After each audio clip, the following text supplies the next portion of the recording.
चलिए, आप लोग कुछ पीछे याद किए थे हल्का फुल्का, कुछ भी याद कर, देखते हैं पढ़ते। देखिए, बहुत लोग तो ऐसे हैं जो बोलते हैं कि सर मेरा डाटा 6 बजे, क्या करते हैं दिन भर, शाम 6 बजे उनका डाटा खत्म हो जाता है 1.5 GB। अब बोलते हैं कि क्लास रिकॉर्डिंग कर दीजिएगा। यदि लाइव आप मेरे को देख रहे हैं ना, तो मेरा वीडियो और ऑडियो और स्क्रीन तीनों आप सुन पाएंगे। यदि आप रिकॉर्डिंग देखेंगे तो मेरा सिर्फ स्क्रीन देख पाएंगे, मेरा वीडियो नहीं देख पाएंगे। बहुत सी चीजें होती है जो मैं आपको सामने से समझा सकता हूँ और वो आप स्क्रीन पर नहीं देख सकते हैं। तो ज़्यादा से ज़्यादा कोशिश कीजिएगा। अच्छा, इसमें कितने नए लोग हैं? कोई है जिनका फर्स्ट क्लास है?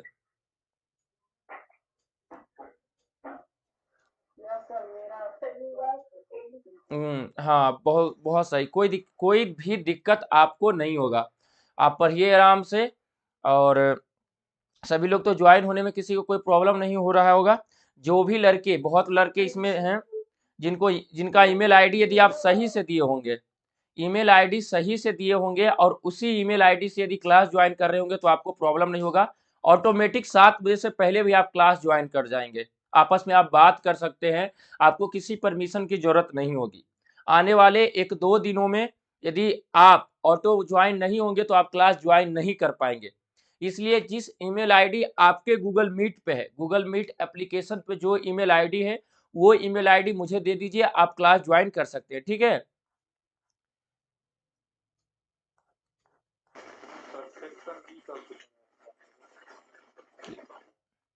ईगल गेमिंग कौन है? नाम तो सही रखिए।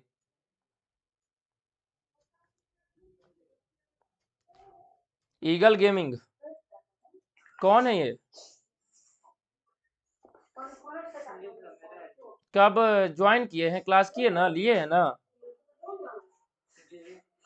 तो आप ऑटो ज्वाइन होते हैं? भाई दीक्षा, आप माइक ऑफ कर लीजिए।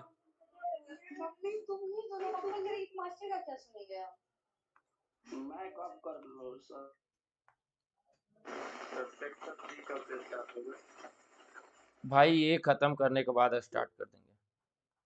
चलिए, चलिए, बहुत लोग आ गए हैं, 30 लोग हैं। डेली अभी एडमिशन हो ही रहा है।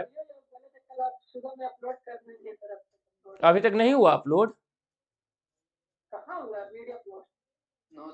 वीडियो में भी बोल दिया हूँ अपलोड करने के लिए। नहीं, वीडियो बोल दिया हूँ अपलोड, वो लोग सही करके अपलोड कर देंगे लाइब्रेरी में। नहीं तो कल फिर खुद जाऊंगा। तो क्लास भी रिकॉर्ड हो रहा है। पिछली आप लोग याद कर रहे हैं ना? तो आज हम लोग बेहद एक अच्छा टॉपिक पढ़ेंगे। 1 मिनट। 1 मिनट। एक बहुत ही अच्छा टॉपिक पढ़ेंगे, आपको पढ़ने में भी बहुत मजा आएगा।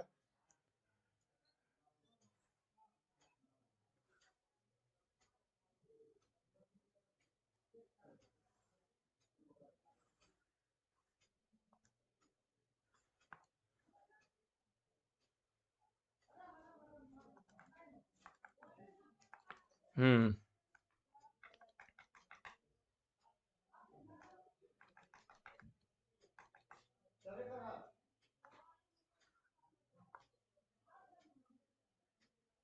बस खोल ले रहे हैं।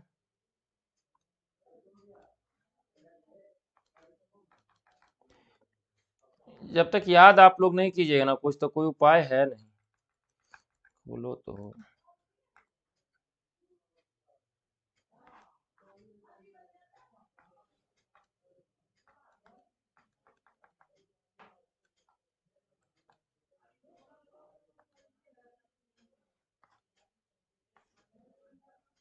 खुल क्यों नहीं रहा? अरे घंटे से, घंटा मायने थोड़े करता है मेरे भाई।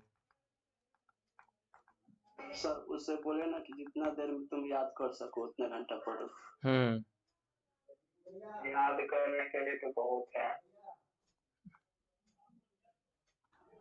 1 मिनट, फाइल खोल लेते हैं।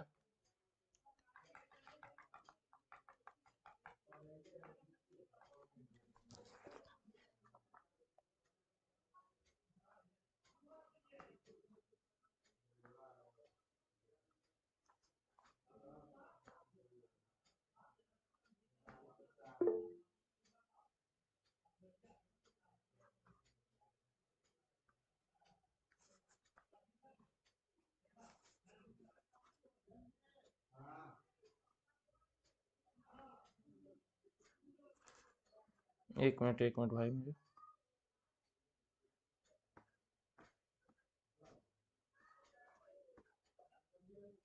कहाँ गया?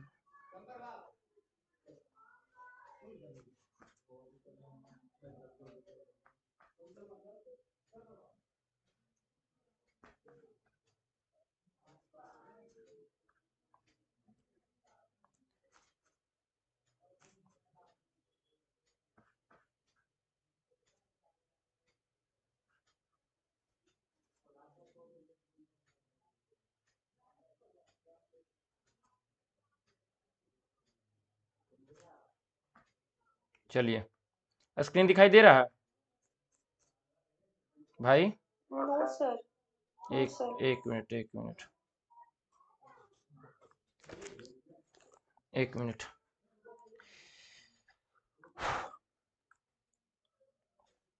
अब दिखाई देगा।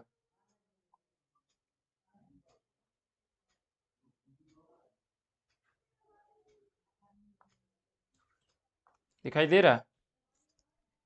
यस सर, अब दिखाई दे रहा है? Yes sir. ये क्या है? इंडिया का मैप। फिर तो दिखाई दे रहा है, फिर तो चलिए, अब माइक ऑफ कर लीजिए, ठीक है। लिखिए, टॉपिक लिखिए, भारत की नदियां, इंडियन रिवर्स। क्या? इंडियन रिवर्स, भारत की नदियां, ठीक है। भारत की नदियां दिखाई दे रहा है? सबसे पहले ये बताइए, ये कौन सा राज्य है? ये कौन सा राज्य है? ये ये ये ये अच्छा, इतने इसमें इतने कोई ऐसे भी लोग हैं जिनको ये नहीं मालूम है कि कौन कौन सा ये राज्य है? हैं कोई ऐसे? तो राज्य आपको याद करवाए?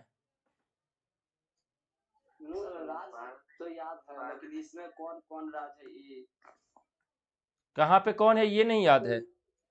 जम्मू और लद्दाख। ठीक है, जैसे जैसे आएगा वैसे वैसे हम बताए जाएंगे।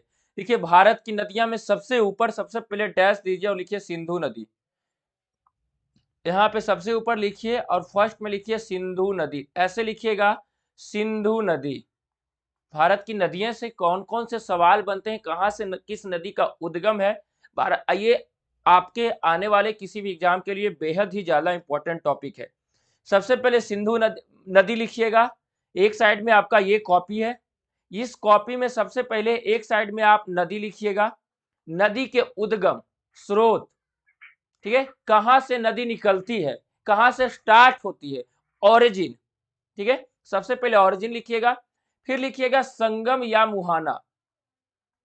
संगम कहते हैं कि यदि कोई नदी किसी दूसरी नदी में जाकर मिल जाती है तो उसे हम लोग क्या बोलते हैं?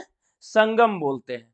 मुहाना क्या बोलते हैं? जब कोई नदी किसी समंदर में जाके मिल जाती है तो उसे हम लोग क्या बोलते हैं? मुहाना बोलते हैं। मेरी वीडियो भी चल रही है ना? कोई प्रॉब्लम नहीं है? तो उद्गम समझ गए, जहां से कोई भी नदी निकलती है उसे उद्गम बोलते हैं। संगम बोलते हैं जब छोटी नदी किसी बड़ी नदी में आकर मिलती है, या दो बराबर नदियां किसी नदी में आकर मिलती है तो उसे हम लोग संगम बोलते हैं। मुहाना क्या होता है? जब नदियां समुन्द्र में जाकर मिलती है उसे मुहाना कहते हैं। इतना आपको क्लियर कॉन्सेप्ट हो गया? एक बार और, जहां से नदियां निकलती है, सबसे पहले नदी किसको कहते हैं? एक लंबी दूरी तय करने वाली पानी का बहुत बड़ा स्रोत नदी कहलाता है। नदी जहां से निकलेगी उसे उद्गम बोलेंगे, उसे ओरिजिन बोलेंगे। ओरिजिन कहां, जहां से नदी निकलती है। नदी कैसे निकलती है आगे हम आपको बताएंगे।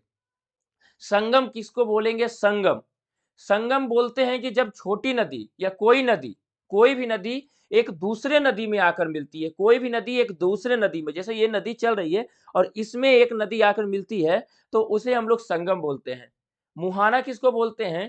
कि जब नदियां समंदर में आकर मिल जाती है तो उसे हम लोग मुहाना बोलते हैं। यहां तक क्लियर है? Yes, sir.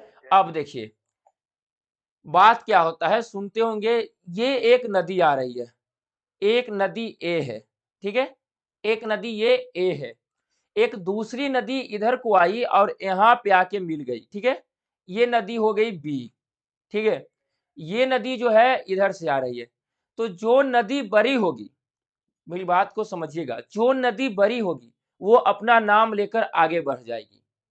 क्या मैं बोला? जो नदी बड़ी होगी वो अपना नाम लेकर आगे बढ़ जाएगी। जैसे पुनपुन नदी फतुहा में आकर गंगा नदी से मिलती है तो क्या वो गंगा ही बन के आगे निकल जाती है ना। गंडक नदी पटना के पास सोनपुर के पास मिलती है, वहां से आगे बढ़ती है, गंगा ही बनती है। और जो पुनपुन नदी है उसका नाम क्या हो जाता है? खत्म हो जाता है। मेरी बातों को आप समझिए कि जो छोटी नदी रहेगी, यदि किसी बड़ी नदी में, छोटी नदियां जब किसी बड़ी नदी में आकर मिलती है तो वो अपना नाम क्या होता है? समाप्त हो जाता है। जैसे नदी की बात करते हैं, जैसे कि यमुना नदी, यमुना नदी इलाहाबाद में गंगा से आकर मिलती है तो क्या आगे जाकर वो क्या बन जाती है? गंगा ही बन जाती है, उसे गंगा के ही नाम से हम लोग जानते हैं। क्या गंगा के ही नाम से? ये थोड़े होता है कि यमुना के नाम से जान जाते हैं।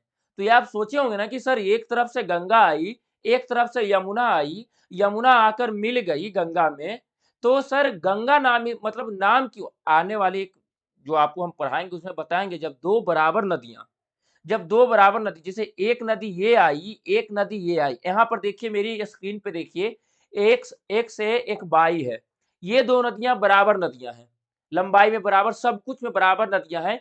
जब ये दोनों नदी आकर मिलेगी तो एक नए नदी का निर्माण हो जाएगा। समझ गए मेरी बात को? जब दो बराबर नदियां आकर मिलेगी तो जब जो उससे मिलने से जो नदी बनेगी उसका नाम अलग हो जाएगा, उसका नाम क्या हो जाएगा? जेड हो जाएगा। आप समझ गए? Yes, sir. यहां तक क्लियर है कि जब बड़ी नदी में कोई छोटी नदी आकर मिलेगी तो नाम चेंज नहीं होगा। बड़ी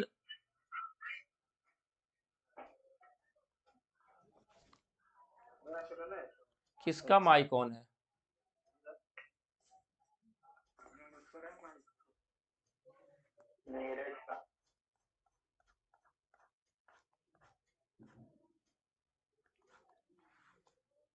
ठीक है, समझ गए इतना?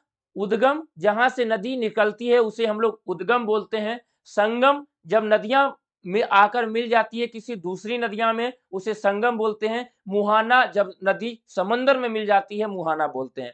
जब बड़ी नदी में छोटी नदी आकर मिलती है, नदी का नाम चेंज नहीं होगा, जो बड़ी नदी रहेगी उसी के नाम पे वो नदी हो जाएगी।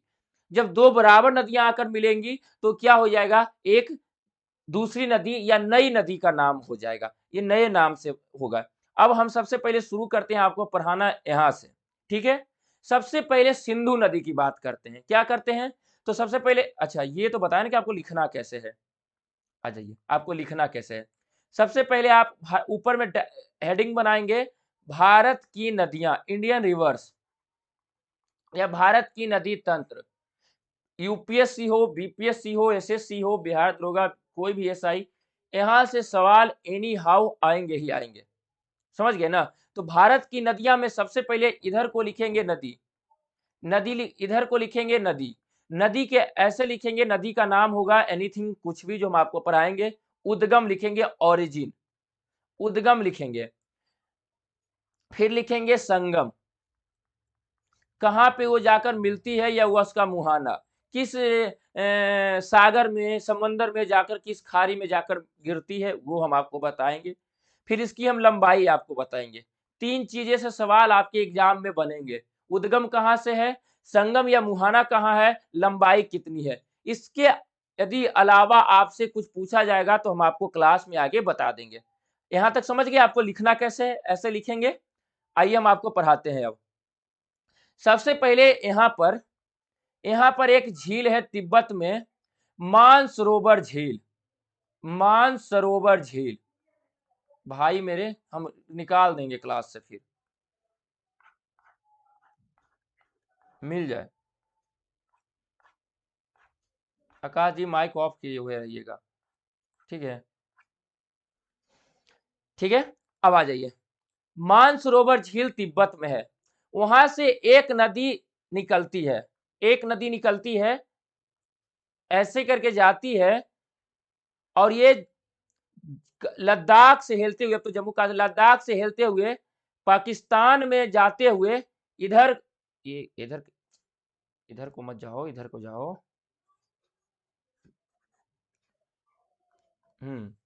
इधर को जाते हुए अरब सागर में गिर जाती है, अरब सागर में गिर जाती है। कोई बता सकते इस नदी का नाम क्या है? बिल्कुल सही, जो सिंधु नदी। तो सिंधु नदी का उद्गम कहाँ होता है? तो लिखिए मानसरोवर झील के पास, यहाँ पर मानसरोवर झील है, यहीं से सिंधु नदी का उद्गम होता है, भारत में प्रवेश करती है लद्दाख वाले एरिया में, ठीक है। अब लिखिए लंबाई, संगम कहाँ, संगम सबसे पहले हम आपको क्या बताए थे? उद्गम लिखने के लिए, उद्गम लिखने के लिए लिखिए मानसरोवर झील, लिखिए मानसरोवर झील तिब्बत, मानसरोवर झील तिब्बत, ये वाला पीडीएफ भी हम आपको दे देंगे। मानसरोवर झील तिब्बत, संगम के पास लिखिए, संगम अरब सागर, संगम कहाँ हुआ? अरब सागर। क्लियर है? सिंधु नदी का उद्गम और संगम क्लियर है? अब लंबाई, लंबाई लिखिए, यदि पूरी सिंधु नदी की बात करें तो लंबाई जो है वो 2880 किलोमीटर है, ठीक है। परंतु इंडिया में बोलेगा, भारत में इसकी लंबाई कितनी है? तो 1114, 1114 किलोमीटर, 1114 किलोमीटर। पूरी लंबाई की बात करें तो 2880 किलोमीटर है टोटल लेंथ, यदि इंडिया में सिर्फ बात करें तो 1114 किलोमीटर है, ठीक है। हम आपकी इसकी सहायक नदियां वगैरह सब बताएंगे। अब यहां से आपके पास मैप तो होगा नहीं, तो यहां से इसको ऐसे करके निकालना है, और लद्दाख से निकालते हुए यहां से ऐसे करके पाकिस्तान में घुसाते हुए यहां अरब सागर में गिराना है, ठीक है।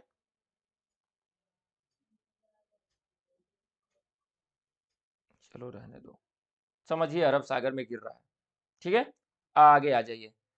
अब इसके बारे में लिख लिए, सहायक नदी लिखिएगा आप, नीचे उसके लिखिएगा सहायक नदियां, सिंधु की सहायक नदियां, हम आपको आगे बताते हैं, ठीक है। इसमें इंडिया का फुल मैप नहीं, ये यहां से लद्दाख को अलग नहीं किया गया है, तो यहां से एक आपको, ये क्या हो रहा है, लिखा क्यों नहीं रहा?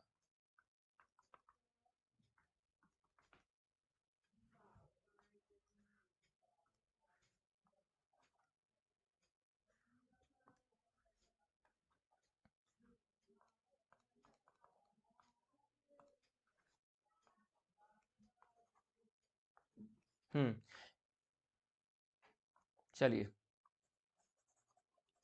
बहुत दिक्कत है।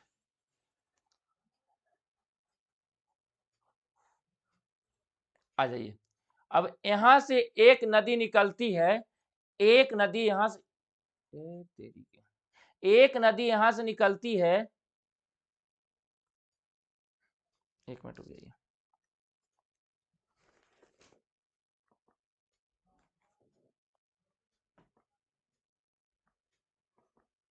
इतना सिस्टम एक बार में हम चलाते हैं ना कि 80,000 का क्या, 1 लाख का भी लैपटॉप लेंगे तो कोई उपाय नहीं है मेरा। अब यहां से एक नदी निकलती है, यहां से, यहाँ पे नहीं चल रहा है, बाकी देखो सही है। ये देख रहे हैं लोकेशन, छोड़िए इसको, ये लोकेशन एक नदी निकलती है, और ऐसे करके बॉर्डर यहाँ पर बॉर्डर बनाते हुए देखिए, यहाँ से निकलती है जम्मू कश्मीर से, और बॉर्डर बनाते हुए ऐसे करके ये आपकी यहाँ को आ जाती है। आगे कहाँ पे आती है हम आपको बताते हैं। इस नदी का नाम क्या है? झेलम, इस नदी का नाम है झेलम। तो सबसे पहले लिखिए झेलम, झेलम लिखिए, और उसके बगल में लिखिए उद्गम, ओरिजिन। तो इसका है बेरीनाग, कश्मीर के समीप, लिखिए बेरीनाग, बेरी ऐसे, बेरीनाग, जगह का नाम है बेरीनाग, लिख लिए ऐसे करके कश्मीर। उद्गम के जगह लिख लीजिएगा बेरीनाग कश्मीर, बेरीनाग कश्मीर, ठीक है। यहां से सिंधु नदी का सहायक नदी नहीं बताया। सिंधु नदी का सहायक नदी बता रहे हैं ना कि हम सब आपको बता देंगे। इसका सतलज है, चिनाव है, रावी है, ब्यास है, हम आपको बता दे रहे हैं। देखिए ना पहले तो इस नदी का नाम, इसको मिटा देते हैं अच्छे से, तो फिर अभी ठीक चल रहा है ना, हाँ चल रहा है। यहाँ पर एक बेरीनाग जगह का नाम है कश्मीर में, गजब एकदम हो गया है। बेरीनाग कश्मीर में जगह, यहाँ से एक बाउंड्री बनाते हुए एक नदी निकलती है। इस नदी का क्या नाम है? झेलम नदी, झेलम नदी, झेलम नदी। इस नदी का नाम है झेलम नदी, ठीक है। एक मिनट रुक जाइएगा।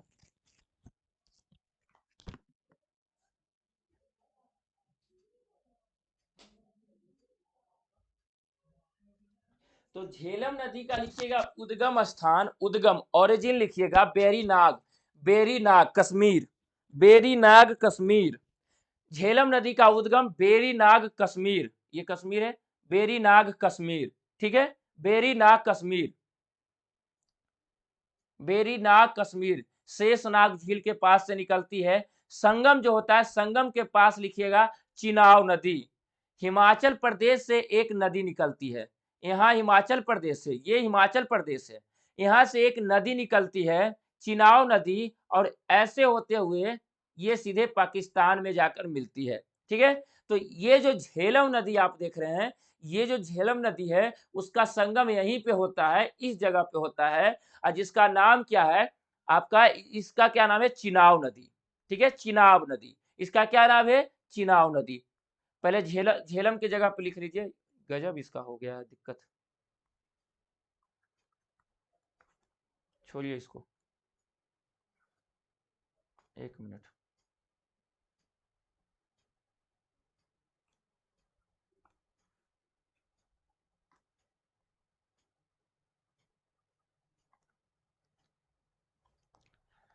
तो झेलम नदी हम आपको बोल रहे हैं, आप लिखिए झेलम नदी का, लिखिए ओरिजिन के जगह पे बेरीनाग कश्मीर, बेरीनाग कश्मीर। संगम चिनाव नदी, संगम कहाँ होता है? चिनाव नदी में जाकर।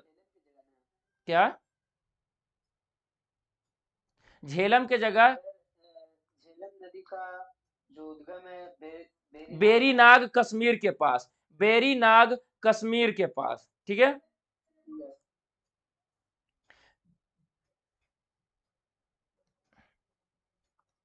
अब इसमें जूम कैसे होता है?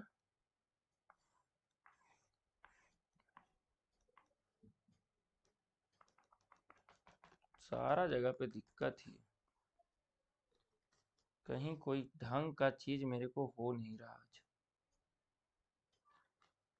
अच्छा इसमें ही पढ़ाते हैं, ठीक है, इसमें दिक्कत नहीं होगा। तो सबसे पहले बताएं, यहाँ पे मानसरोवर झील है तिब्बत में, वहां से ऐसे करके एक नदी निकली है जो सीधे सिंधु नदी के नाम से जानी जाती है। उद्गम मानसरोवर झील, थी ये इधर अरब सागर में जाकर ये नदी गिर जाती है। लिख लिए लंबाई 1114 जो है इंडिया में है, ऐसे 2880 किलोमीटर है, लिख लिए।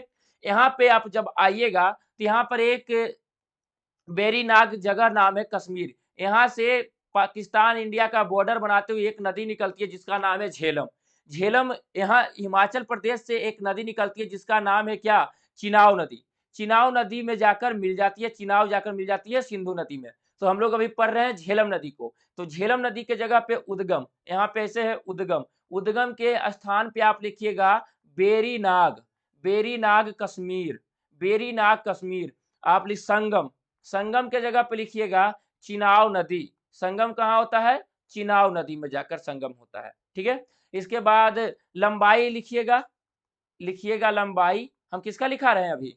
झेलम नदी का, इसका, ये वाले का, जो ऊपर बेरीनाग कश्मीर से निकलता है और यहाँ पर आकर, यहाँ पर आकर जो मिलता है आपके चिनाव नदी में, यहाँ पर आकर पाकिस्तान में मिलता है चिनाव। लंबाई लिखिएगा 724, 724 किलोमीटर। अच्छा सिंधु और झेलम आप लिखे? Yes sir. लिख लिए ना कि कैसे कैसे लिखना है, वो आप समझ गए? अब देखिए, अब हम आपको पहले सारा का सारा फिगर बनाते हैं। उसी में फिर से वापस जाते हैं, देखिए उसमें ज्यादा सही से होता है ना, उसमें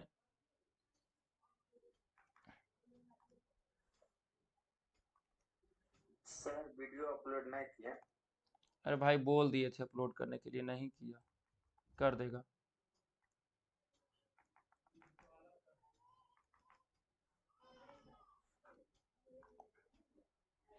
एक मिनट रुकिए ना, हम कोशिश करते हैं इसमें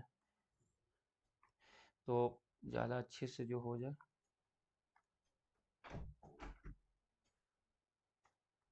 अब की बार जो ना हो प्रॉब्लम। क्या, आ जाइए।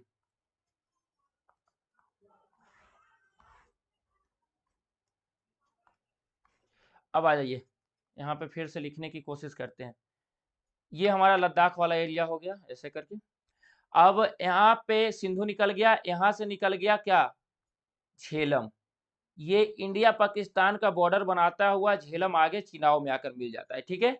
आगे देखिएगा, स्क्रीन पे देखिएगा मेरा ये माउस का कर्सर, यहाँ से निकलता है ब्यास, ठीक है, ब्यास नदी। सबसे पहले चिनाव को देखते हैं, यहाँ से चिनाव नदी निकलता है। चिनाव नदी यहाँ से निकलते हुए ऐसे होते हुए सीधे चला जाता है और इसमें आके झेलम नदी मिलती है। ये नदी का नाम है चिनाव नदी, हिमाचल प्रदेश से निकलती है। आगे सारा कुछ इसके बारे में बताते हैं। ये हो गया आपका सिंधु नदी। सिंधु नदी के बाद ये चिनाव नदी, चिनाव सीधे जाके सिंधु में मिल जाती है। सिंधु में चिनाव, इसको लिखिए, देखिए पहले सिंधु नदी ये हुई, ये झेलम हुआ, ये चिनाव हुआ, ये हुआ आपका हिमाचल प्रदेश वाला एरिया। हिमाचल प्रदेश से ही एक नदी निकलती है, ठीक है, हिमाचल प्रदेश से ही एक नदी निकलती है और यहाँ से एक नदी निकलती है जिसका नाम क्या है, रावी। रावी नदी नाम सुने होंगे। ये यहाँ को जाकर सीधे यहाँ पे आके किससे मिल जाती है, चिनाव से। इस नदी का नाम है रावी नदी, रावी नदी, समझ गए। एक नदी और निकलती है जो मानसरोवर झील से ही निकलती है, हम आपको सारा डिटेल्स आगे बताते हैं। मानसरोवर झील से ही निकलती है और ये ऐसे निकलते हुए ऐसे जाते हुए जाकर क्या करती है, चिनाव में मिल जाती है। इस नदी का नाम है सतलज नदी, सुने हैं नाम ये सब, सतलज नदी। देखिए सबसे पहले ऊपर मानसरोवर झील से नदी निकलती है एक सिंधु और नीचे से सतलज नदी निकलती है। ये कश्मीर के एरिया से क्या निकलती है, झेलम नदी निकलती है। कश्मीर के एरिया से झेलम नदी निकलती है। तो आप झेलम के बारे में सारा कुछ लिख लिए। एक नदी और छोटा सा निकलती है जो हिमाचल प्रदेश वाले एरिया से ही निकलती है और वो ये यहाँ से जाकर और पंजाब में जाकर मिल जाती है। इस नदी का नाम है ब्यास नदी। इस नदी का क्या नाम है, ब्यास नदी, ब्यास नदी। तो रावी आपको बता दिए हिमाचल प्रदेश से निकल रही है। तो आपसे क्वेश्चन पूछेगा ये रावी नदी किस स्टेट से निकलती है, क्या किस राज्य से निकलती है, तो क्या बताएंगे। और ब्यास कहाँ से निकलती है, और चिनाब झेलम, झेलम कश्मीर, यहाँ पे देख रहे हैं जम्मू कश्मीर से। और सिंधु नदी मानसरोवर झील तिब्बत। सतलज, अब आ जाइए, सबसे पहले सिंधु नदी के बारे में सारे लोग लिख लिए ना, सिंधु नदी के बारे में उद्गम लिख लिए, उद्गम ओरिजिन कहते हैं, उद्गम लिख लिए। संगम, कहाँ पे संगम होता है वो हम लोग लिख लिए। लंबाई आप लोग लिख लिए, लंबाई, लंबाई लिख लिए। इसके बाद सहायक नदी अब सिंधु का लिखिए। सिंधु नदी का, सिंधु नदी का सहायक नदी,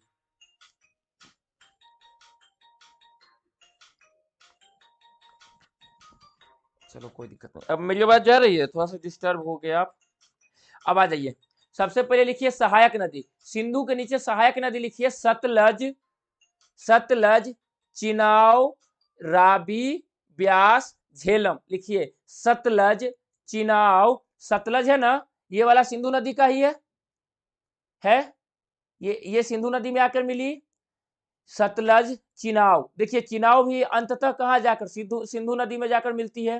तो लिखिए सतलज, चिनाव, रावी, ब्यास और झेलम। लिख लिए?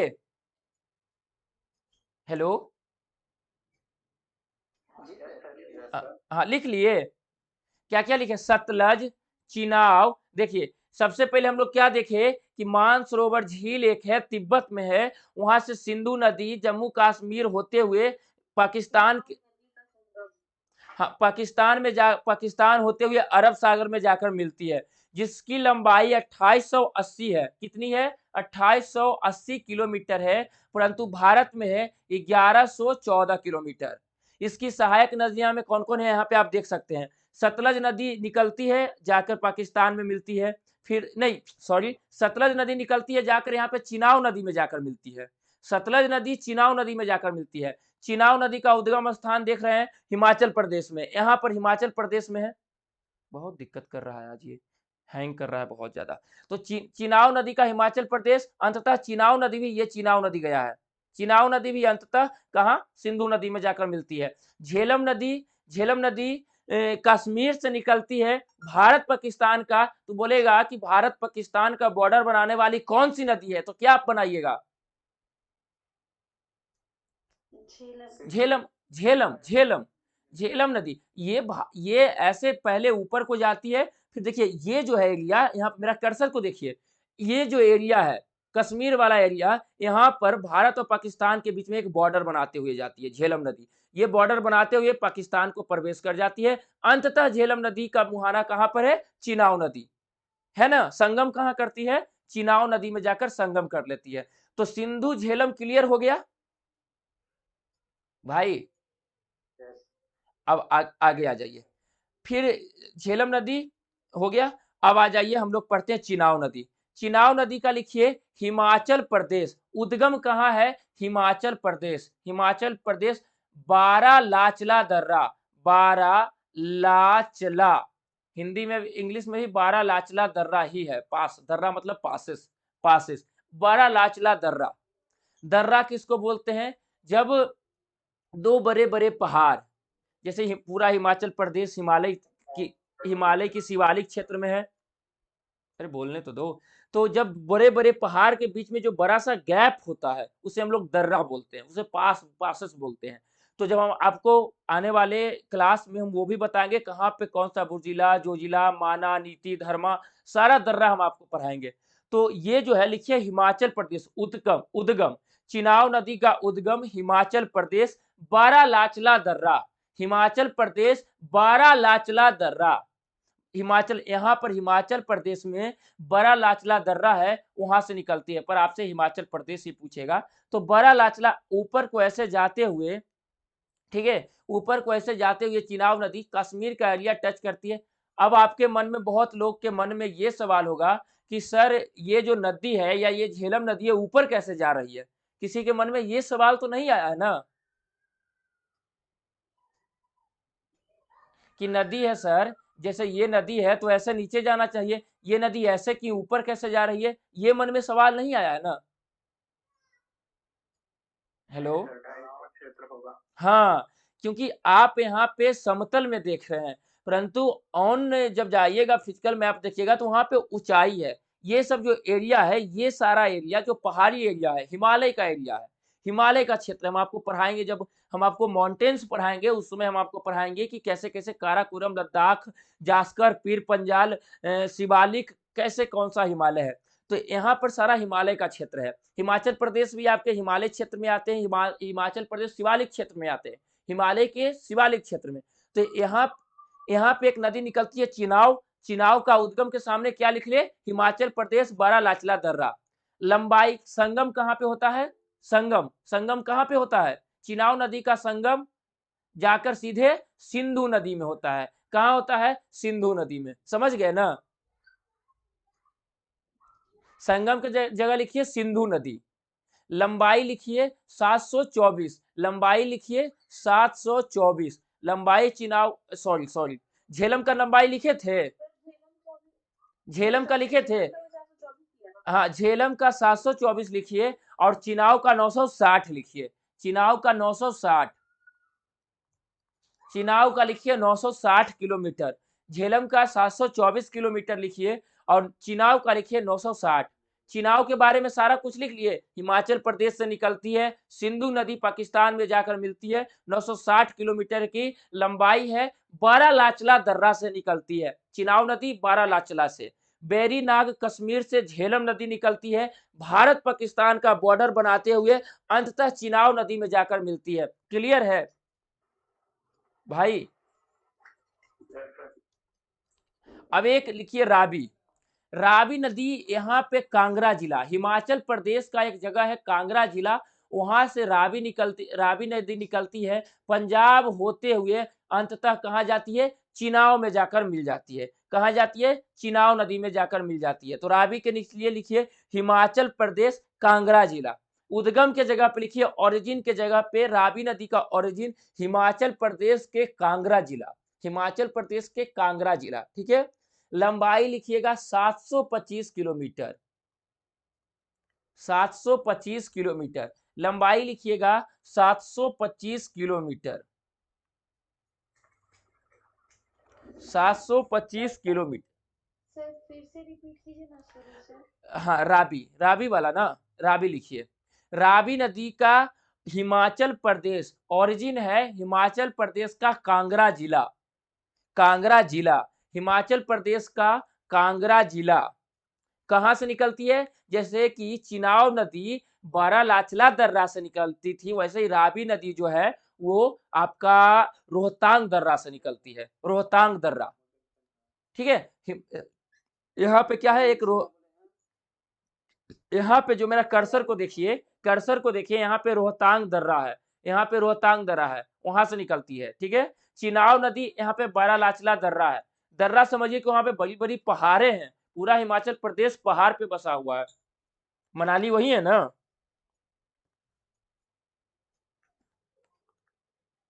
हिमाचल प्रदेश। तो वही है। तो यहाँ पे क्या है? रोहतांग दर्रा से निकलती है। रावी नदी कहाँ से निकलती है? रोहतांग दर्रा। संगम ऐसे जाते हुए संगम कहाँ? चिनाव नदी में यहाँ पे जाके क्या करती है? संगम कर लेती है, यहाँ पे जाके संगम कर लेती है चिनाव नदी में संगम। लंबाई है 725 किलोमीटर। सिंधु नदी, झेलम नदी, उसके नीचे चिनाव नदी, उसके नीचे रावी नदी तक क्लियर है? रावी नदी ऐसे हम लिखवा देते, जैसे रावी नदी का संगम आपको सामने तो दिखाई दे रहा है ना, ये संगम हुआ चिनाव नदी में जाके। झेलम का भी संगम चिनाव नदी में है, रावी का भी संगम चिनाव नदी में है। ठीक है भाई, आगे बढ़े। आ जाइए, अब आ जाइए सतलज। सतलज नदी का उद्गम लिखिए मानसरोवर झील। मानसरोवर झील से निकलती हिमाचल प्रदेश, फिर पंजाब में इंटर करते हुए जाकर यहां पर देखिए, यहां पर कलर चेंज कर देते हैं। ये देखिए सतलज नदी है। सतलज नदी ऐसे जाती है, इधर को आती है, इसके बाद जाकर यहाँ पर ये चिनाव गई है, ये जो कलर है वो चिनाव गई है, ये सतलज आई है। कंफ्यूज मत कीजिएगा, सतलज आके पाकिस्तान में चिनाव नदी से मिल जाती है। तो सतलज का उद्गम ओरिजिन लिखिएगा मानसरोवर झील, तिब्बत। सतलज का ओरिजिन कहाँ पे है? यहाँ पे देख रहे हैं ना मानसरोवर झील है। हम आपको पहले बताया तिब्बत में मानसरोवर झील है, वहीं सतलज का ओरिजिन है, बताए थे ना। और उसके बाद यहाँ सतलज मानसरोवर झील से एक सिंधु उधर को चली जाती है, इधर को सतलज निकल जाती है। सतलज यहाँ पर आके पाकिस्तान में चिनाव नदी से आकर मिल जाती है। यहाँ तक क्लियर है? तो ओरिजिन, ओरिजिन कहाँ हुआ? मानसरोवर झील। और मुहाना या संगम कहाँ हुआ? चिनाव नदी। ठीक है, समझ गए? Yes sir. पंजाब को 5 नदियों का राज्य कहते हैं ना, पंजाब 5 नदियों का राज्य। देखो कौन कौन सा, सबसे पहले काउंट करो होता है या नहीं। पहला सतलज हुआ ना, दूसरा ब्यास हुआ ना, तीसरा रावी, ये हो गया, चौथा चिनाव, चौथा चिनाव, और पांचवा झेलम। ये जो एरिया था पहले, ये जो पाकिस्तान वाला एरिया है, पहले वो पंजाब में ही आता था, उसी को पंजाब बोलते थे। ये जो पंजाब अभी आप तत्काल पंजाब देख रहे हैं वो पंजाब नहीं है, पंजाब उधर भी है, पाकिस्तान में भी एक पंजाब है, वो सारे को मिलाकर पंजाब बोला जाता था। तो ये जो छोटा सा पंजाब, इसको नहीं देखिए, ये पंजाब पाकिस्तान वाला भी एरिया जो था वो पंजाब ही था। पर जब रेड क्लिफ आए तो वो क्या किए, इतने नशे में थे कि जहां जहां थाना था वहां वहां बॉर्डर खींचते चले गए, बोल दिए इधर को पाकिस्तान है इधर को इंडिया है। तो 5 देखिए, झेलम 1, दूसरा चिनाव 2, तीसरा रावी, चौथा ब्यास, पांचवा सतलज नदी। पंजाब में 5 नदी है, कौन कौन है आप कोई पूछेगा तो आप बता देंगे ना, बेवकूफ नहीं बन जाएंगे ना वहां पे। पंजाब नाम क्यों पड़ा 5, या आप जब उपनाम पढ़ते होंगे तो उस समय भी पढ़ते होंगे 5 नदियों का राज्य पंजाब। 5 नदी कौन कौन से हैं पहले पूरा देखिए। 5 नदी तो सबसे पहले एक सतलज नदी आई, ब्यास आई, रावी आई, और एक झेलम आई और चिनाब आई। ठीक है, समझ गए ना जी। आगे एक नदी सतलज के बारे में लिख दिए सारा। 1500 लंबाई, इसकी जो टोटल लंबाई है वो 1500 किलोमीटर, 1500 किलोमीटर टोटल लंबाई है। ठीक है, पर इंडिया में जो है वो 1050 किलोमीटर, 1050 किलोमीटर, 1050 किलोमीटर। इंडिया में जो है 1050 किलोमीटर है। सतलज नदी की लंबाई 1500 है ऑल ओवर, परंतु इंडिया में जो लंबाई है 1050 है। सिंधु नदी की इंडिया में लंबाई कितनी थी? 1114। ठीक ठीक ठीक। और आगे आ जाइए, आ जाइए। एक हिमाचल प्रदेश, अच्छा रोहतांग, रोहतांग दर्रा से किस नदी का उद्गम था? रावी। रावी, बिल्कुल सही। क्लास में ध्यान देंगे तो आप पढ़ेंगे। और बड़ा लाचला दर्रा से?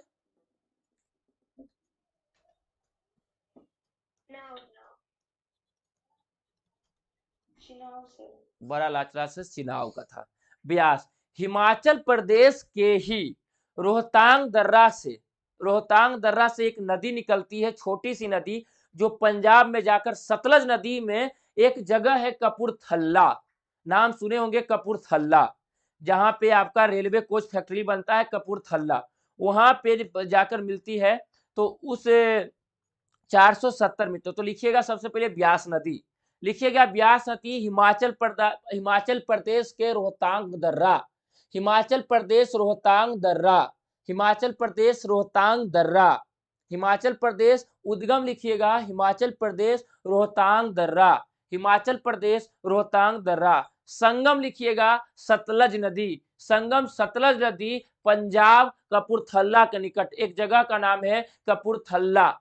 जब आप ट्रेन में सफर करते होंगे तो जब उसके बॉगी में देखते होंगे कि लिखा हुआ होगा railway coach factory Kapurthala, notice करते हैं ये सब चीज? बताइए। खाली स्पीड नंबर देख के बैठ जाते हैं। जब आप साइड में ऊपर देखिएगा, जैसे एंट्री कीजिएगा ऊपर में रेलवे कोच फैक्ट्री, उसका कोच का नाम रहेगा कहाँ तक, कपूरथला लिखा हुआ रहेगा, तो वो कपूरथला में बनती है। तो वहीं पंजाब का एक जगह है कपूरथला, वहीं पे आकर क्या करती है, ब्यास नदी आकर मिल जाती है। यहाँ तक क्लियर है? Yes sir. यहाँ तक क्लियर है? अब सब इसकी लंबाई आपको बताया 470 किलोमीटर, 470 किलोमीटर लंबाई, 470 किलोमीटर। ठीक है भाई, आगे आ जाइए। समझ गए सारा कुछ? ऊपर वाले में कहीं कोई दिक्कत नहीं है? आपसे पूछेगा कि सतलज नदी का उद्गम कहाँ होता है, सतलज नदी का संगम किस नदी से होता है, झेलम नदी का संगम, झेलम नदी का उद्गम किस राज्य में होता है, ब्यास नदी का उद्गम किस राज्य में होता है, रावी नदी का उद्गम किस ब्यास होता है, चिनाव नदी का उद्गम कहाँ पे होता है, चिनाव नदी जाकर कहाँ पे मिलती है, इतना डिटेल में आपको हम पढ़ा दिए। आगे बढ़े, आगे बढ़े, इसको जूम करते हैं और एक नए नदी तंत्र को देखते हैं।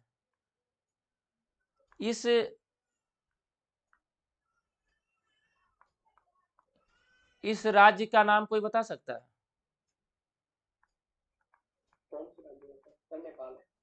ये काठमांडू। अरे ये राज्य का नाम पूछ रहे हैं, उत्तराखंड। तो उत्तराखंड से एक नदी यमुनोत्री से निकलती है, यमुना नदी, ऐसे निकलती है यमुना नदी, लिखिएगा आपकी बार यमुना नदी, और यहाँ पे जाके गंगा से मिल जाती है। गंगा यमुना सरस्वती का संगम इलाहाबाद में होता है। गंगा जब पढ़ाएंगे तो आपको वहां से ले जाएंगे। अभी हम आपको यमुना पढ़ा रहे हैं, तो उद्गम लिखिएगा उत्तराखंड यमुनोत्री, लिखिएगा उत्तराखंड यमुनोत्री। उद्गम लिखिएगा उत्तराखंड उत्तराखंड यमुनोत्री लिख लिए भाई मेरे। फिर लिखिएगा संगम में, लिखिएगा प्रयाग इलाहाबाद। संगम में लिखिएगा प्रयाग इलाहाबाद जो जगह यहाँ पर है, यहाँ पर आके वो क्या करती है, गंगा में आकर मिल जाती है। कहाँ पे, प्रयाग इलाहाबाद। टोटल लंबाई लिखिएगा मेरे दोस्त 1375 किलोमीटर, 1375 किलोमीटर टोटल लंबाई लिखिएगा 1375। यमुनोत्री उत्तराखंड से निकलती है, नीचे को आती है, उत्तर प्रदेश से होते हुए इलाहाबाद में आकर गंगा नदी से मिल जाती है। कितना डिस्टेंस करती है, 1375। ठीक है, ठीक है मेरे भाई। यहाँ पर एक नदी है इधर को, यहाँ पर एक नदी है जिसका नाम है चंबल, और ये यहाँ पर आकर यमुना से मिल जाती है। तो यमुना की सहायक नदी कौन हुई, चंबल मध्य प्रदेश के। यमुना के नीचे लिख लिए ना सारा कुछ, यमुना के नीचे लिख लिए। अगला आ जाइए, लिखिए चंबल।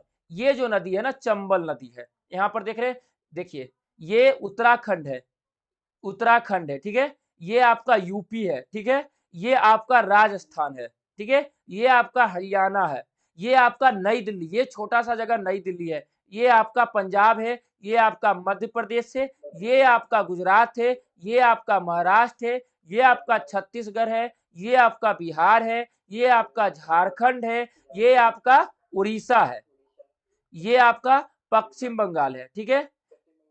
ये आपका क्या है, असम, ये सॉरी सिक्किम, नहीं, अरे यार ये तो बांग्लादेश, ये भूटान है, सॉरी ये सिक्किम, ये सिक्किम है, ठीक है। ये अरुणाचल प्रदेश है, ये असम है, ठीक है। ये आपका मेघालय, ये नागालैंड, मणिपुर, मिजोरम, ये हो गया त्रिपुरा, ठीक है। समझ गए ना, ये हो गया, यहाँ पे कर्सर देखिए, त्रिपुरा, नागालैंड, मणिपुर, ये हो गया मिजोरम, समझ गए। ये हुआ उत्तराखंड। तो यहां से लिखिए चंबल नदी, तो मध्य प्रदेश के मऊ जिला, मध्य प्रदेश के मऊ नामक स्थान से, मऊ लिखिए, मध्य उद्गम ओरिजिन यहाँ पे मऊ नामक जगह है, मध्य प्रदेश के मऊ से चंबल नदी निकलती है, चंबल नदी, और ऐसे ऐसे जाती है, और इटावा उत्तर प्रदेश, संगम होता है इटावा उत्तर प्रदेश, लिखिए संगम इटावा उत्तर प्रदेश में यमुना नदी में आकर मिलती है। कहाँ पे आती है, इटावा उत्तर प्रदेश, यहाँ पे इटावा नामक जगह है, वहां पर आकर संगम होता है इसका, किससे, यमुना नदी से, किसका, चंबल का, समझ गए। तो सबसे पहले बताएंगे आप हमें कि यमुना की सहायक नदी पहला कौन हुआ, चंबल। देखिए फिर लिखिएगा यमुना की सहायक नदी में, यहाँ पे लिखिए, देखिए यहाँ पे लिखिए, यहाँ पे देखिए कर्सर को देखिए, यहाँ पे लिखिए, यहाँ पे देखिए सिंध, बेतवा, केन, सिंध, बेतवा, केन, तीनों सिर्फ पूछेगा कि सिंध, बेतवा, केन किसकी सहायक नदी है। तो ये तीन नदियां मध्य प्रदेश से निकलती है। देखिए पहला नंबर में सिंध निकलती है, फिर ये जो नदी है बेतवा नदी है, और ये केन नदी है। सिंध, बेतवा, केन, ये बाकी आपसे सिंध, बेतवा, केन से कोई सवाल नहीं पूछा जाएगा, ठीक है। सिंध, बेतवा, केन, सिंध, बेतवा लिखिए, सिंध, यमुना की सहायक नदी सिंध, बेतवा, केन, ये जो नदी है ये सिंध, ये दूसरा बेतवा, तीसरा केन। यमुना की कौन कौन सी नदियां सहायक नदियां हुई, सबसे पहले मध्य प्रदेश के मऊ से कौन निकलता है, चंबल नदी, कहाँ, इटावा, उत्तर प्रदेश के इटावा में आकर यमुना से मिलती है। इससे इतना सवाल बनता है। बाकी अगला सवाल बनता है सिंध, बेतवा, केन किसकी सहायक नदियां हैं। तो यमुना नदी की सहायक नदी है। तो सिंध, बेतवा, केन, ठीक है। बाकी किसी की लंबाई नहीं पूछेगी, चंबल की लंबाई पूछेगी तो लिख लीजिएगा 995 किलोमीटर। 955 सिंध बेतवा केन से सिर्फ सवाल आज तक पूरे इतिहास में किसी भी एग्जाम में यही पूछा गया है कि सिंध बेतवा केन किसकी सहायक नदियां हैं। सिंध बेतवा केन, आ जाइए। कहां से निकलती है यमुना नदी? कहां से निकलती है? उत्तराखंड के यमुनोत्री से निकलती है। उत्तराखंड के यमुनोत्री से निकलती है, प्रयाग इलाहाबाद में गंगा नदी से मिलती है। इसकी 4 सहायक नदियां हैं। पहला चंबल नदी है जो मध्य प्रदेश के मऊ से निकलती है और इटावा उत्तर प्रदेश में जाकर यमुना नदी में मिलती है। बाकी 3 अन्य नदियां इसकी सहायक है, सिंध, बेतवा, केन। क्लियर है? क्या क्लियर है? एक नदी यहां से निकलती है जिसका नाम है गंगा। अब गंगा के बारे में, गंगा माता को सही तरीके से हम लोग देखते हैं। सबसे पहले गंगा माता नहीं है, सबसे पहले निकलती कैसे जो बताते हैं हम आपको। एक नदी आती है जिसका नाम है, इधर से आती है धौली गंगा। इधर से आती है कौन? धौली गंगा। और इधर से जो आपकी आती है वो आती है अलकनंदा। इधर से एक नदी आती है अलकनंदा और ये आई धौली गंगा, ठीक है। ये यहाँ पे इन दोनों नदियों का मिलन होता है। जब ये आप बड़े बुजुर्ग से सुने होंगे पंच प्रयाग, तो इसको क्या बोलते हैं? इसको बोलते हैं विष्णु प्रयाग। लिखिएगा विष्णु प्रयाग। ये जगह का उत्तराखंड में ये जगह नाम है विष्णु प्रयाग। तो विष्णु प्रयाग में 2 नदियां मिलती है। इधर से आती है, भाई मेरे समझ रहे हो, इधर से आती है धौली गंगा और इधर से आती है अलकनंदा। समझ गए? समझे जी? अरे यार देखो, सबसे पहले 2 नदियां होती है। 2 नदी, एक नदी का नाम है धौली गंगा, एक नदी का नाम है अलकनंदा। ये दोनों नदियां निकलती है किससे? ग्लेशियर से, हिमालय की ग्लेशियर से। नदियों में पानी क्यों आता है? गंगा नदी क्यों नहीं सूखती है? यमुना नदी क्यों नहीं सूखती है? हमेशा सालों भर पानी क्यों होता है इसमें? ग्लेशियर पिघल रहा है। हिमालय पे ग्लेशियर है, बहुत बड़े बड़े बर्फ हैं, ग्लेशियर हैं, वहां से पिघलती है वही पानी बर्फ। तो एक ग्लेशियर से निकलती है धौली गंगा, अलकनंदा, 2 निकलती है। दोनों एक जगह का नाम है उत्तराखंड में, विष्णु प्रयाग। क्या नाम है? विष्णु प्रयाग। वहां पे दोनों नदियां मिलती है, परंतु अलकनंदा बड़ी नदी है तो अलकनंदा आगे को बढ़ते चली जाती है। अलकनंदा आगे को बढ़ते चली जाती है। तो एक आती है इधर से नदी जिसका नाम क्या है? नंदाकिनी। कहां पे क्या नाम है? नंदाकिनी। इस नदी का नाम है नंदाकिनी और इस नदी का क्या नाम है? अलकनंदा। हम आपको क्या बताए थे? जब बड़ी नदी में कोई छोटी नदी आकर मिलेगी तो नाम चेंज होता है? नहीं होता। हाँ, तो यहाँ पर इस अलकनंदा और नंदाकिनी, अलकनंदा और नंदाकिनी जहां पे मिलती है उसको क्या बोलते हैं? नंद प्रयाग। नंद प्रयाग क्या बोलते हैं? अलकनंदा लिखिएगा, अलकनंदा प्लस धौली गंगा मिली जहां पर, उस जगह का नाम है विष्णु प्रयाग। अलकनंदा धौली गंगा जहां पे मिली, विष्णु प्रयाग। धौली गंगा अलकनंदा मिली, विष्णु प्रयाग। वहां से अलकनंदा आगे बढ़ गई, क्योंकि बड़ी नदियों का नाम होता है। जैसे यमुना गंगा में आकर मिलती है तो यमुना नदी नहीं कहलाती है बल्कि वो गंगा नदी ही कहलाती है। उसी प्रकार अलकनंदा में धौली गंगा आकर मिलती है, कहां पे? विष्णु प्रयाग में। फिर अलकनंदा में नंदाकिनी नदी आकर मिलती है तो वो कहां पे?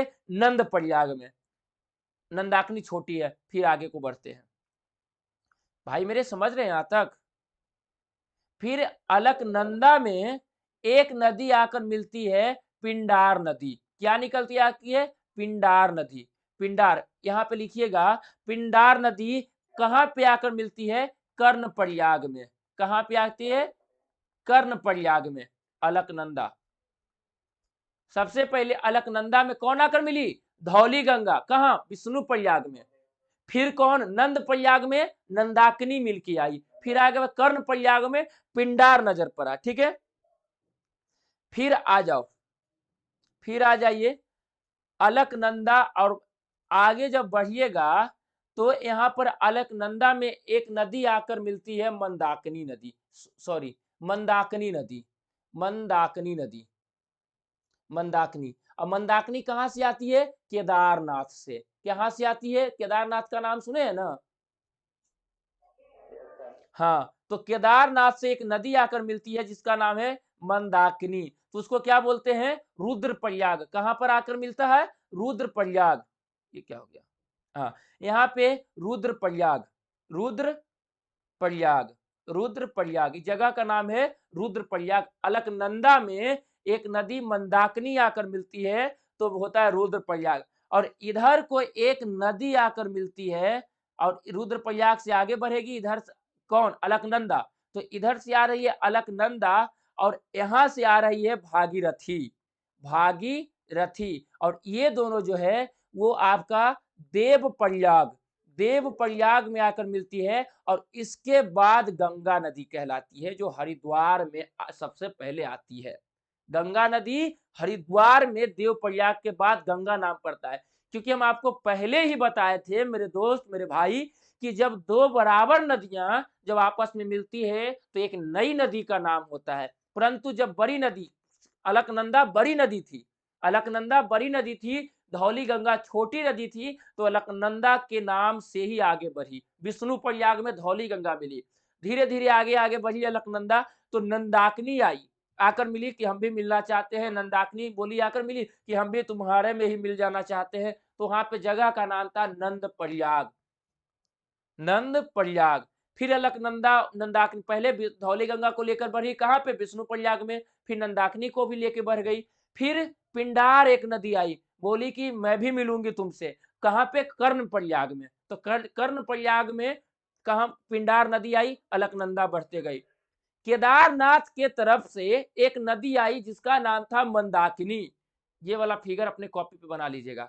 एक केदारनाथ, यहाँ पे जो केदारनाथ मंदिर है वहां से एक नदी आई, मंदाकिनी नदी, इधर से अलकनंदा आ रही थी, और रुद्रप्रयाग में, रुद्रप्रयाग में आके इन दोनों नदी मिल जाती है। अलकनंदा आगे को बढ़ते रही, अलकनंदा जब आगे बढ़ी तो आ गया देवप्रयाग, देवप्रयाग में ऊपर से एक नदी आ रही थी जिस नदी का क्या नाम था, भागीरथी, भागीरथी, तो भागीरथी नदी देवप्रयाग में मिली, अलकनंदा भागीरथी सेम नदियां थी, सेम लंबाई की, सेम सब कुछ था, इसलिए जब दो बराबर नदियां आपस में मिलती है तो एक नए नदी का निर्माण होता है। वहीं से देवप्रयाग से गंगा नदी निकलती है और हरिद्वार में सबसे पहले इंटर करती है। क्लियर है यहां तक, क्लियर, समझ गए। अब आ जाइए, अब आ जाइए, ये लिखे,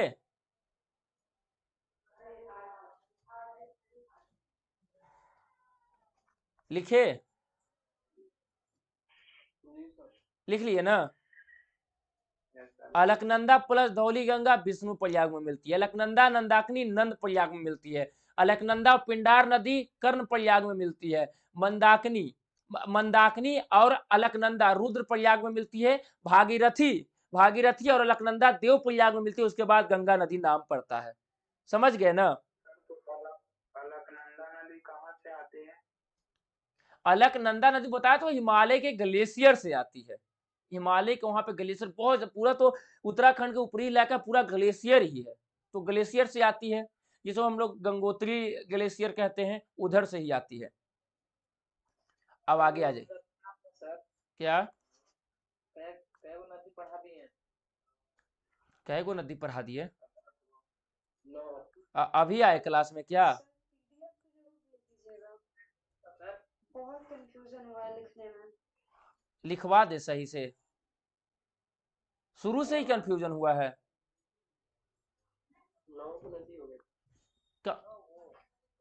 वो सब नदी नहीं था, ये सब नदी नहीं था, ये सब मैं आपको याद, मतलब कि आपसे ये बोल रहा हूं कि यदि क्वेश्चन बहुत अंदर का है कि अलकनंदा धौलीगंगा मिलकर कौन सी नदी, अलकनंदा धौलीगंगा विष्णु प्रयाग में मिलती है। आपसे क्वेश्चन पूछा विष्णु प्रयाग में कौन कौन सी नदियां मिलती है, लिखिए, हम आपको लिखवाते हैं। चलिए छोड़िए इसको, आप बढ़िया किए कि बता दिए कि सर कंफ्यूजन हो गया।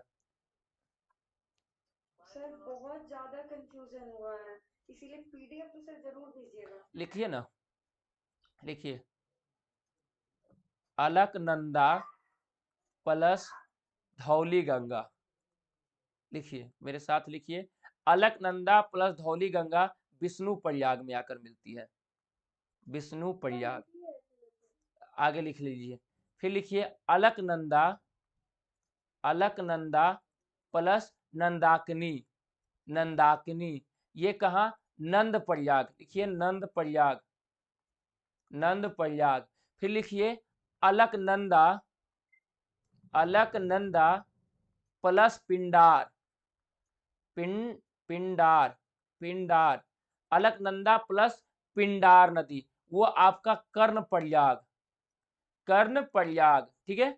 फिर लिखिए अलकनंदा, अब आपको लग रहा होगा बार बार अलकनंदा क्यों आ रहा है, ये नदियां अलकनंदा में आके मिल रही है, जहां पे मिल रही उस मिलने का जगह का नाम है विष्णु प्रयाग, नंद प्रयाग, ठीक है। सर सेकंड में क्या लिखवा है, इसका नंद प्रयाग आया है। अलकनंदा प्लस नंदाकिनी नंद प्रयाग, नंदाकिनी, नंदाकिनी, अलकनंदा प्लस पिंडार कर्ण प्रयाग, ठीक है।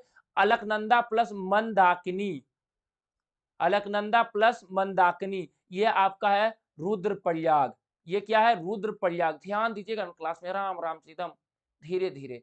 फिर अंत में आता है अलकनंदा प्लस भागीरथी, भागीरथी ये आपका मिलता है देव प्रयाग में, देव प्रयाग में। ये दोनों यहां से मिलकर गंगा नदी का निर्माण करती है, समझे। सर एक बार थर्ड नंबर पर से रिपीट कर दीजिए। अलकनंदा प्लस पिंडार नदी कर्ण प्रयाग में आके मिलती है। देखिए हम आपको बार बार बता रहे हैं कि एक, देखिए मेरी तरफ देखिए कि एक बड़ी नदी है, एक बड़ी नदी है, जैसे ये नदी, ये मेरा, ये पूरा मेरा हाथ जो है, तो मेरी वीडियो चल रही है ना, हेलो, मैं दिखाई दे रहा हूँ, इधर को देखिए सिर्फ, ये देखिए एक बड़ी नदी है, ये अलकनंदा नदी है, ठीक है, ये ग्लेशियर से निकली है, अलकनंदा नदी है।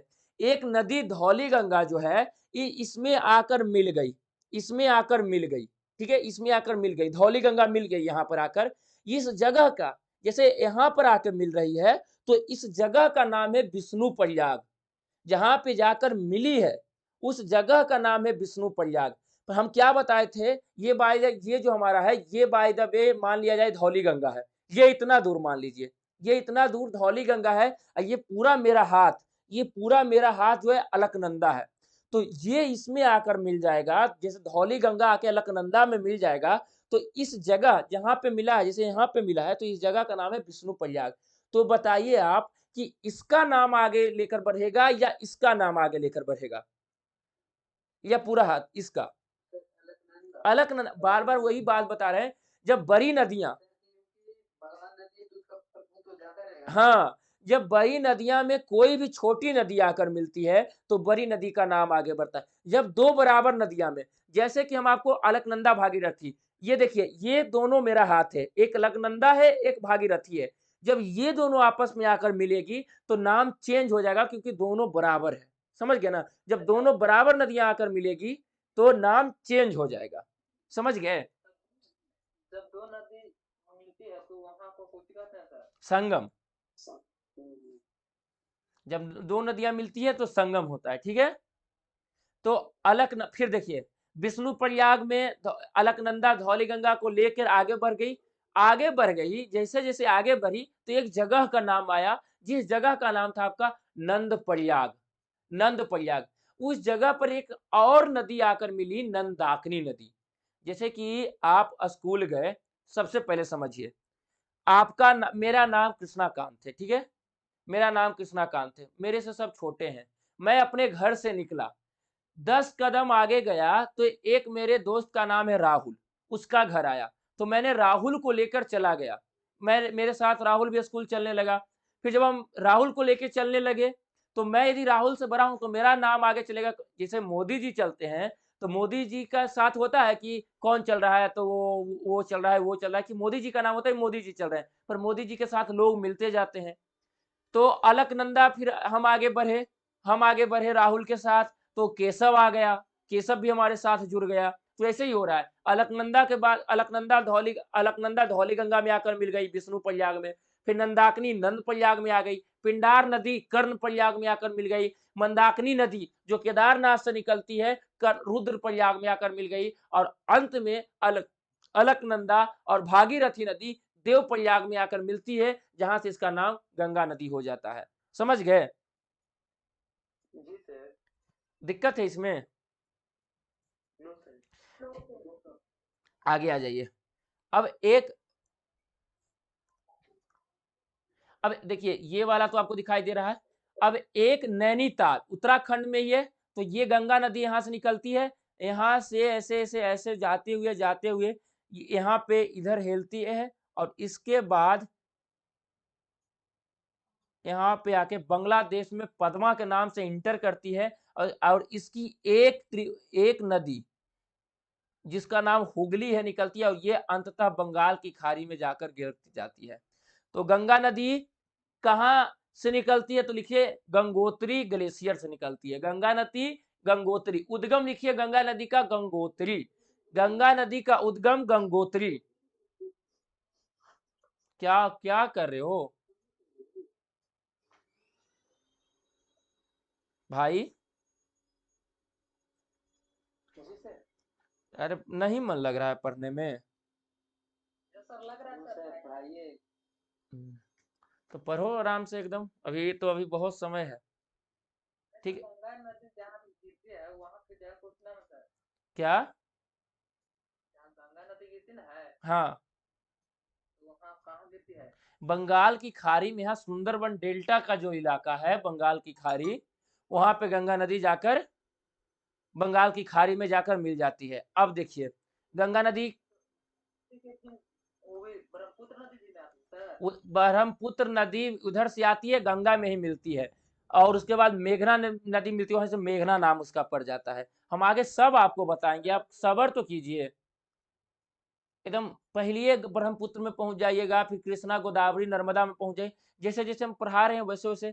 यहाँ से यमुनोत्री से निकली थी, और इलाहाबाद में आके गंगा में मिली थी। कौन नदी थी? यमुना। थी या नहीं थी? तो गंगा की सहायक नदी कौन हुई? एक यमुना। यमुना की सहायक नदी कौन थी? चंबल, सिंध, बेतवा, केन। अब समझ में आ गया? Yes sir. सिंध, बेतवा, केन, यमुना की, चंबल यमुना की, और यमुना गंगा की सहायक नदी है। ठीक है। अब देखिए, एक नदी उत्तराखंड के नैनीताल से ही निकलती है, ठीक है, और कन्नौज के निकट गंगा नदी में आकर मिलती है, यहां से निकलती है, कन्नौज के निकट मिलती है, जिसका नाम है रामगंगा। क्या नाम है? रामगंगा। क्या नाम है? रामगंगा। रामगंगा। देखिए रामगंगा, तो रामगंगा का उद्गम लिखिए, गंगा का उद्गम लिख लिए, लंबाई लिखिए गंगा का 2525।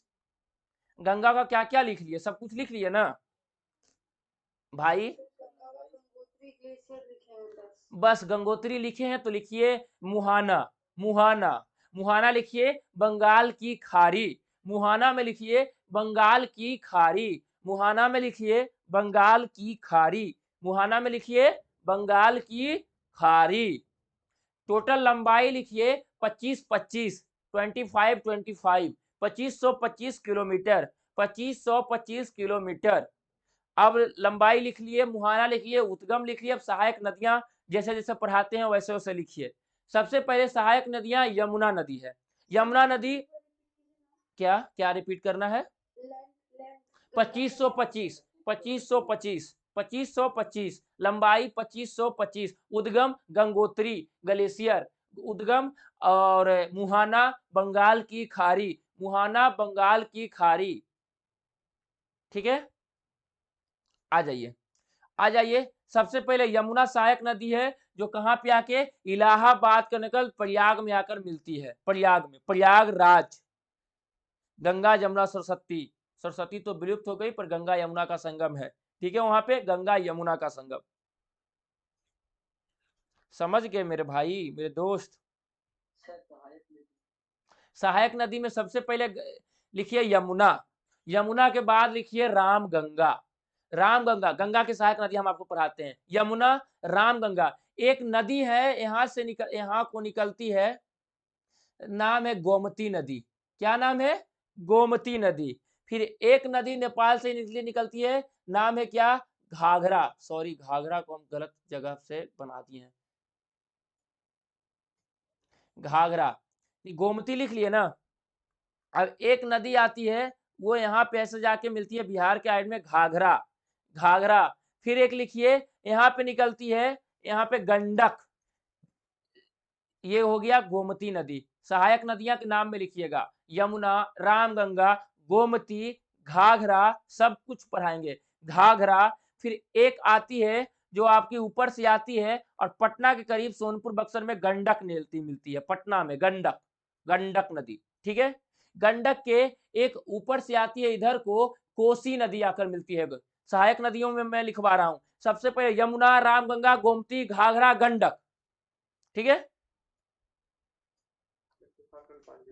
गंडक, कोसी, कोसी। एक नदी इधर से आती है, मतलब कि ये वाला सिक्किम वाले इलाके से इधर से आती है, महानंदा, जो एक ट्रेन भी चलती है महानंदा एक्सप्रेस, दिल्ली डिब्रूगढ़ महानंदा एक्सप्रेस। तो यहाँ लिखिए महानंदा, महानंदा, गंडक, कोसी, बिहार की शोक, कोसी, महानंदा, ठीक है। ऊपर से हम सारा का सारा आपको बता दिए, ठीक है भाई। अब नीचे से एक यहाँ पे देखिए अमरकंटक, यहाँ पर एक है अमरकंटक की पहाड़ियां, यहाँ से एक नदी निकलती है और सोन नदी, सोन नीचे से निकलिए, उसका लिखिए त्रिपुटी में सोन नदी, सोन। सहायक नदियों में नीचे से निकलती है एक, अमरकंटक की पहाड़ी से ऐसे ऐसे जाती है बिहार होते हुए सोन नदी, सोन, सोन, सोन। अच्छा, सहायक नदियां लिख लिए, गंगा की सहायक नदियां। तो बोलेगी सोन किसकी सहायक नदी है? बताइए। गंगा की। सोन गंगा की, घाघरा गंगा की, गंडक गंगा की, कोसी गंगा, महानंदा गंगा की, ठीक है। अब लिखिए राम गंगा के बारे में लिख लिए, राम गंगा लिखिए, नीचे डैश लगाइए, राम गंगा के बारे में 2-4 लाइन लिखिए, लिखिए राम गंगा के बारे में। राम गंगा के बारे में लिखिए, कहां से निकलती है? उद्गम लिखिए नैनीताल, उद्गम लिखिए नैनीताल। राम गंगा के सामने उद्गम लिखिए नैनीताल, राम गंगा, नैनीताल उत्तराखंड, नैनीताल उत्तराखंड। राम गंगा के सामने लिखिए नैनीताल। संगम लिखिए, संगम कन्नौज के निकट गंगा नदी, कन्नौज, क आधा न नौज, कन्नौज के निकट गंगा नदी, कन्नौज के निकट गंगा नदी, कन्नौज के निकट गंगा नदी। इसका रामगंगा का, रामगंगा का कन्नौज यूपी, यूपी में कन्नौज के निकट राम। लिखिए गंगा की लंबाई 696 किलोमीटर, 696 किलोमीटर, 696 किलोमीटर। लिख लिए, लिख लिए सारा, सभी का क्लियर है? लिखिए अगला, लिखिए अगला हेडिंग लीजिए गोमती, अगला लिखिए गोमती।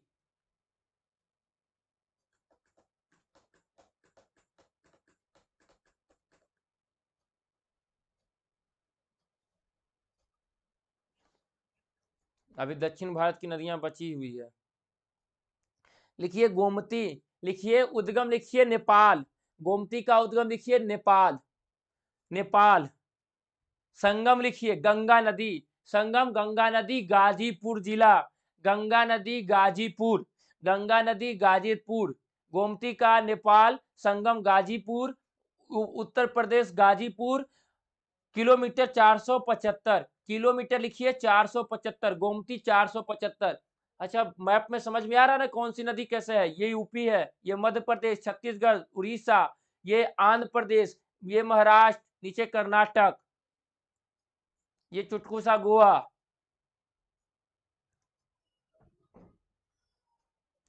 समझ गए? लिख लिए? हाँ ना बोलिए ना। जी सर लिखिए। हम्म, सर ठीक है। देखते हैं कितने लोग हैं। 16 लोग मात्र। बहुत लोग पढ़ते हैं ना, 30-30 लोग हैं, जबकि यही बोलते हैं ना कि रिजल्ट में बहुत लोगों को प्रॉब्लम होगा।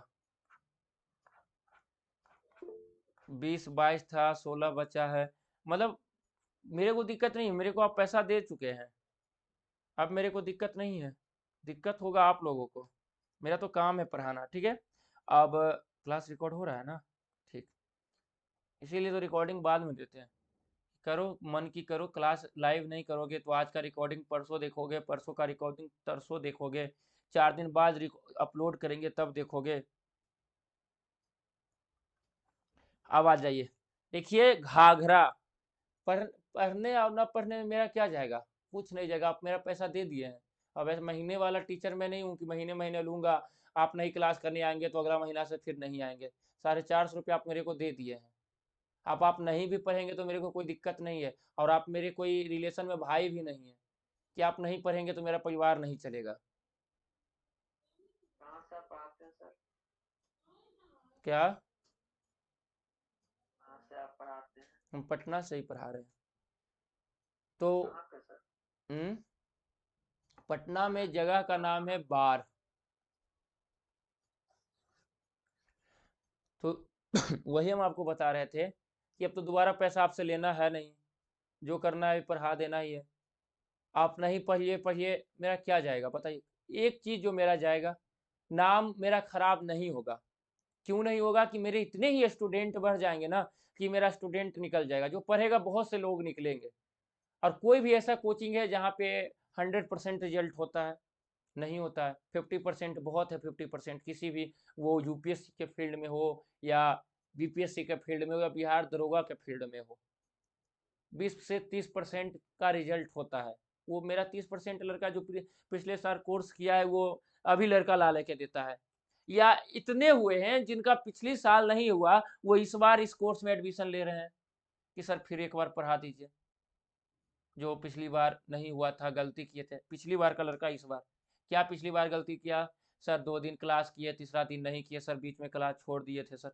तो आप क्लास छोड़िए, कोई दिक्कत नहीं है, आपका बहुत बहुत स्वागत है क्लास छोड़ने के लिए। क्योंकि जो मेहनत कर रहा है, जो डेली क्लास कर रहा है, उसको तो थोड़ा सा कंपटीशन कम होना चाहिए ना। कितना बेचारा मेहनत करेगा, तो उसके लिए भी तो सोचना चाहिए।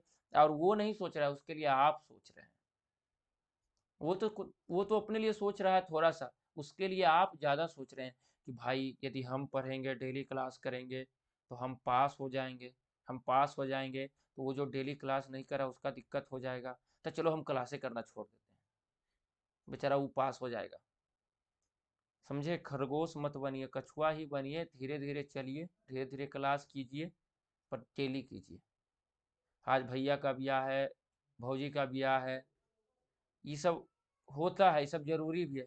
पर इतना दिन जरूरी नहीं है कि आप, किसी का डाटा खत्म हो रहा है कि सर्च क्या करता है 6 बजे तक, 1.5 GB देता है।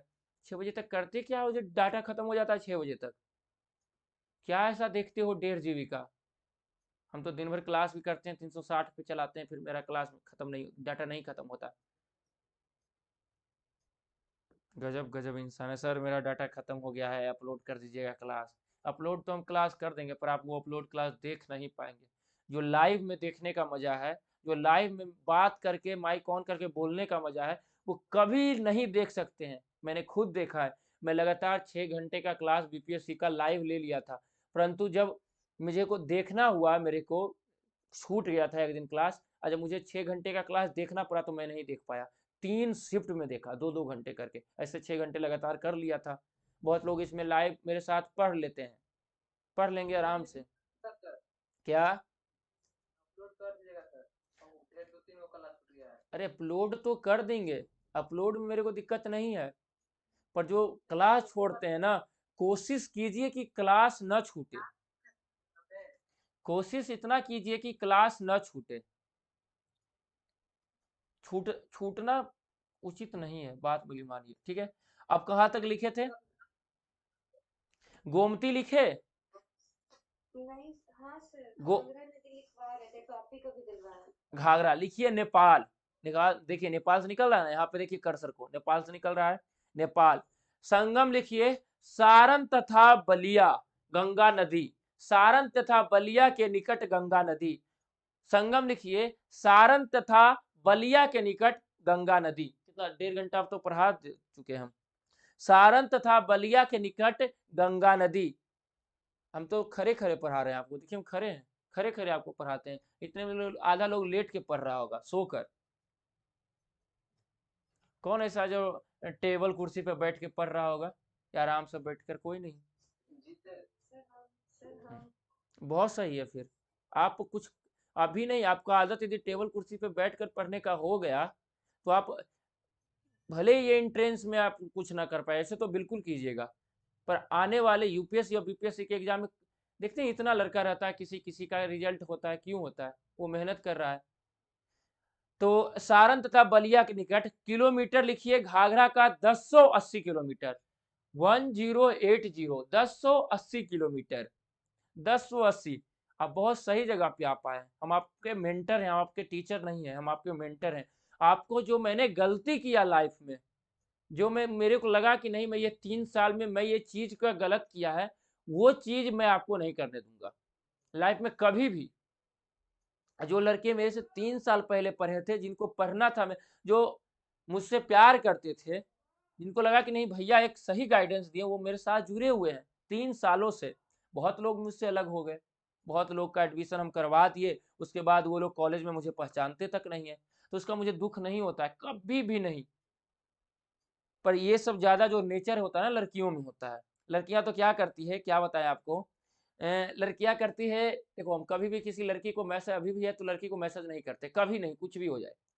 फिर क्या करती है, कभी ऐसा जरूरत हो जाए कि 3 साल पहले जिस लड़की को पढ़ाए थे, उस लड़की से उस कॉलेज के बारे में कुछ पूछना हो, तो देखते हैं कि 80% लड़की मेरा नंबर ही ब्लॉक कर देती है। 80% लड़की मेरा नंबर ब्लॉक कर देती है। जबकि हम ऐसा करते खुद, जो पढ़ने वाली लड़की रहती है उसका नंबर लेते, बाकी सभी स्टूडेंट का, 1 साल में जितने स्टूडेंट आते हैं सभी स्टूडेंट का नंबर हम डिलीट कर देते हैं। कुछ पढ़ने वाले फिर भी देखते हैं कि 80% लड़की क्या करती है, नंबर ब्लॉक कर देती है कि अच्छा इनसे पढ़ लिए। एडमिशन एडमिशन में इतना हेल्प करते हैं कि काउंसलिंग जाके करवा देते हैं, डॉक्यूमेंट कोई कम रहता है तो वहाँ पे जाके क्या करवाते हैं कि सर ये डॉक्यूमेंट कम है, क्योंकि सारे लोग मुझे पहचानते ही है, थोड़ा सा मेरे को देखकर कोऑपरेट कर देते हैं, तो उनका काउंसलिंग करवाना, एडमिशन। उसके बाद बहुत से लड़के क्या, उनको क्या लगता है कि हम उनको मैसेज करेंगे, मतलब इतना हम संस्कार से नीचे हैं, या मेरे पास इतना कमी हो गया है टाइम का कि हम उस लड़की को मैसेज करेंगे, हेलो क्या कर रही हो, खाना खा ली, नहीं खाई, अच्छा खा लो। इतना टाइम हो गया मेरे को, तो हो गया मेरा तैयारी यूपीएससी और बीपीएससी का। पर एक पर एक है। घाघरा का लिखिए 1080। हेलो क्लास, अच्छा देखिए लिखिए यस गंडक, यस सर लिखिए। लिखिए गंडक, लिखिए गंडक। गंडक लिखिए नेपाल, गंडक नदी का उद्गम स्थल नेपाल, पटना में आकर मिलती है। कहाँ पे आके मिलती है? पटना में। संगम पटना गंगा नदी, पटना के निकट गंगा नदी, गंगा नदी पटना के निकट गंगा नदी, पटना के निकट गंगा नदी, ठीक है। 425 भारत में, 425 लिखिए, 425 किलोमीटर। गंडक के नीचे 425 किलोमीटर। कोई लड़के हैं तो जो इसका यदि पूरे अच्छे से राइटिंग अच्छा है और बनाए तो भेज दीजिएगा, हम उसको ग्रुप में भेज देंगे, ठीक है। कोसी भी नेपाल से निकलती है, आगे हम आपको कोसी 730 किलोमीटर, और सर यहाँ गंडक नदी का लेंथ क्या बोले? 425, 245, 425, 425, 425। और कोसी के बारे में आपको अब कल बढ़ा देंगे, कल आगे की नदियां, फिर ब्रह्मपुत्रा रिवर सिस्टम बता देंगे आपको ब्रह्मपुत्रा का, ठीक है। और सर बोलिए, इसको सेव कर लेते हैं। पर जब बोला है कि जो इंटरमीडिएट में एक्स्ट्रा में मैथ लिया है तो हम्म एंट्रेंस एग्जाम में मतलब मैथ देना पड़ेगा एग्जाम कि बायो देना पड़ेगा? बीएससी वाला एक्स्ट्रा में मैथ है तो आप बायो दीजिएगा ना, कोई दिक्कत नहीं, जो जो आपका मन है वो दे दीजिएगा। सर मेरा भी एक क्वेश्चन था। बोलिए ना।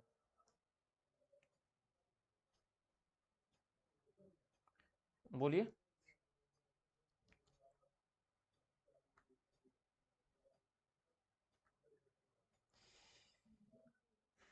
क्वेश्चन बोलिए। खत्म हो गया क्वेश्चन? हेलो। जी सर। चलिए, तो आज खत्म करते हैं क्लास, जी फिर मिलते हैं नेक्स्ट वीडियो में, ठीक है।